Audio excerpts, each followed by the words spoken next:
Bookwormer, and welcome to a new video. Today I am sharing with you my TBR, but first, I used to be a monthly TBR girl and I have stepped away from that concept because it didn't work for me. I'm an incredible mood reader, but just mood reading wasn't working either because there are some reading goals I have set for myself. There are some series I want to start, maybe even finish in 2021. I just need to sometimes I need to get myself on a leash and tell myself this is what I'm gonna read. So I started a new kind of TBR. I mostly pick 6 books. This time it's 7, but I'll explain later why it is 7. I'll just pick 6 books, put them on my shelves, and that are the 6 books I'm gonna read next. And there's no date. It doesn't need to be this month. It just is it in 3 weeks. Hey, then I can choose 6 for the next. Is it 7 weeks? Is it in 8 weeks? Doesn't matter. But that's the priority stash, and that's what I'm going to share with you. So it's not going to be a TBR in the beginning of the month or in the end of the previous month. It's just going to be when my stack is empty, I choose new books. The first one is, of course, A Court of Silver Flames, because some things don't change and I'm still huge Sarah J Maas thrash. I need to be honest that with this book I'm a little bit scared because I need to be Nesta never was my favorite character in the series, and I'm actually quite afraid. It's a big book. I'm quite afraid if I can spend all these pages in Nesta's head. So, but this is absolute priority number 1. I need to admit that I'm already reading it. So, yeah, this is going to be off the stack, and you're going to see it in my wrap-up anyway. Then the next one I chose was The Blade Itself by Joe Abercrombie. I bought it and I immediately wanted to start it to be on the Joe Abercrombie First Law hype train, because if you spend some time on Fantasy Booktube, you know this is a very well-loved series, and it is grimdark. I think it is my first grimdark book I'm gonna pick up. Or you should take Nevernight as a grimdark, but I'm very curious about this book. I know very little about it, just that everybody is hyping it, that it's one, when you watch people's best adult fantasy videos, this is always what comes up. I know it is about morally grey characters. Nobody is really good. There's no hero type who wants to save the world, and I'm actually quite interested in that, because if you have been following my channel the previous years, you know I have this soft spot for villains or morally grey characters. I don't tend to like the hero saves the world type of stories. So this one, The First Law, and then I'm gonna be honest, I have actually put Assassin's Apprentice by Robin Hobb on the stack, because I wanted to start the Farseer trilogy. This is the first book in the Farseer trilogy, first book entry point in the realm of the Elderlings, and I've been so long. I need to read Robin Hobb. You can't be a fantasy reader if you haven't read Robin Hobb. But this is the reason why there are 7 books on my stack.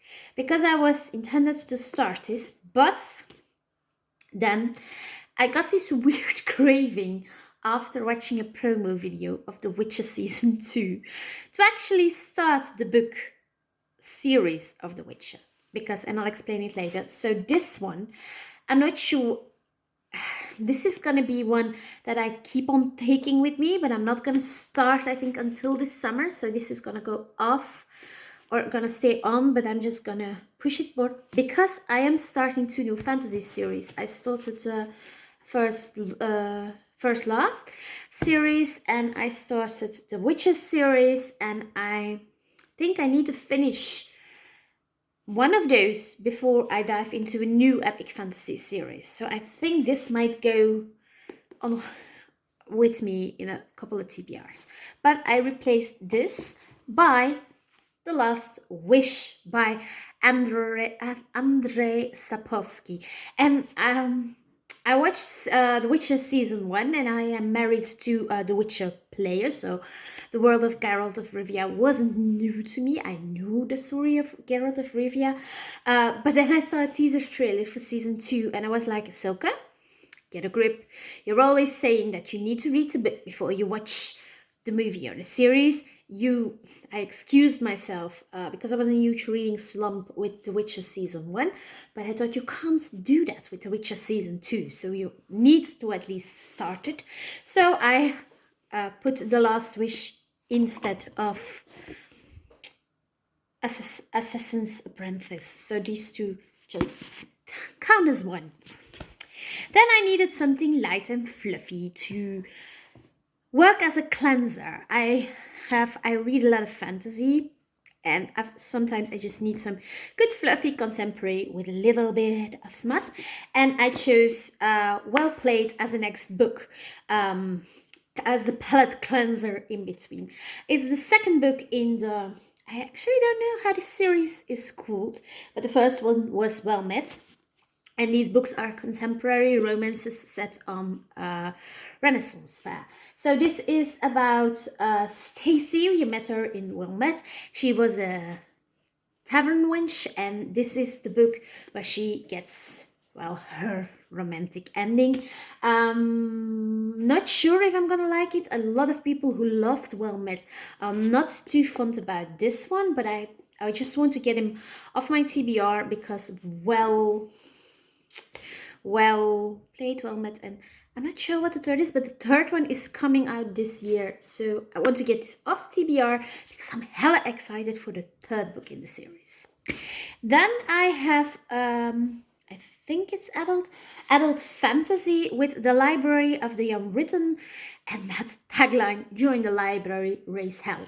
So what this is about is there is a library in hell where unfinished stories go. This when authors put a story to paper, but they don't finish it. Those books go to the library in hell. And there's a librarian who needs to keep those books in order because those books want to escape and find their happy ending. They want their story to be finished and not be left in purgatory waiting for that ending that never comes. But when one of the books, or one of the character in the books, escapes, all hell breaks loose, and the librarian needs to save the world with help of a demon. That's all I know, but I know this is not a very famous book on BookTube. But the BookTubers I saw talking about it were lyric about it, and I can't wait to dive into this. And then the last book on my TBR for now is The Seven Husbands of Evelyn Hugo. This is a book that has been on my TBR for quite some time. I think everybody knows it. I think it has won some prizes. It was a big breakthrough of Taylor Jenkins Reid. I never read a Taylor Jenkins Reid book in my life, but this is about Hollywood's icon, Evelyn Hugo, who has had 7 husbands, and she has always been very closed off to the press. She has not given interviews in years, but now she is contacting Monique, that's journalist working for Cosmopolitan-esque magazine, and now she contacts Monique to give her life story and the story about her 7 husbands. And as you can see, I am almost through with it. So this is a book I am definitely going to review, and I am definitely going to talk about in my wrap-up, because it was a book I picked up because there was a lot of hype about it. I wasn't sure I was gonna like it, and it was a palette cleanser between The Last Wish and it's gonna be The Library of the Unwritten. So this was a palette cleanser in between those two. But oh my god, I love this so much, so can't wait to make a video about how much I actually love this book. So that were the TBR for the coming weeks. I hope you enjoyed this video and see you in the next one. Bye!